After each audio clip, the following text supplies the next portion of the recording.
Welcome to கேடி தமிழன். இந்த வீடியோவில் நம்ம எதை பற்றி பார்க்க போகிறோம்னா 2015 ரிலீஸ் ஆன ஃபோக்கஸ் இந்த படத்தை தமிழ் டப்டு வெர்ஷனில் இப்போ ஸ்ட்ரீம் பண்ண போகிறாங்க. அதுக்கான அப்டேட்டை பற்றி தான் நம்ம இந்த வீடியோவில் பார்க்க போகிறோம். ஃபோக்கஸ் 2015 ரிலீஸ் ஆன கிரைம் கலந்த ஒரு காமெடி மூவி.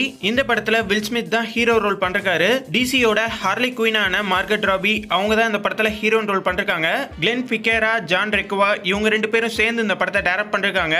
வார்னர் ப்ரூஸ் தான் இந்த படத்தை டிஸ்ட்ரிபியூட் பண்ணிருக்காங்க. IMDbல இந்த படத்துக்கு 10க்கு 6.6 ரேட்டிங் கொடுத்திருக்காங்க. டிஸ்கவரி தமிழ்ல இந்த படத்தை தமிழ்ல டப் பண்ணி இப்ப ஸ்ட்ரீம் பண்ண போறாங்க. என்னைக்கு ஸ்ட்ரீம் பண்ண போறாங்கன்னா டிசம்பர் 4th ஆன இன்னைக்கு ஹாலிவுட் சர்வடி ஷெட்யூல்ல நைட் 8 மணிக்கு இந்த படத்தை தமிழ் வெர்ஷன்ல டிஸ்கவரி தமிழ்ல பிரீமியர் பண்ண போறாங்க. இந்த வீடியோ உங்களுக்கு பிடிச்சிருந்தா லைக் பண்ணுங்க, ஷேர் பண்ணுங்க. மேலும் போன்ற அப்டேட்டோட அடுத்த வீடியோல சந்திப்போம்.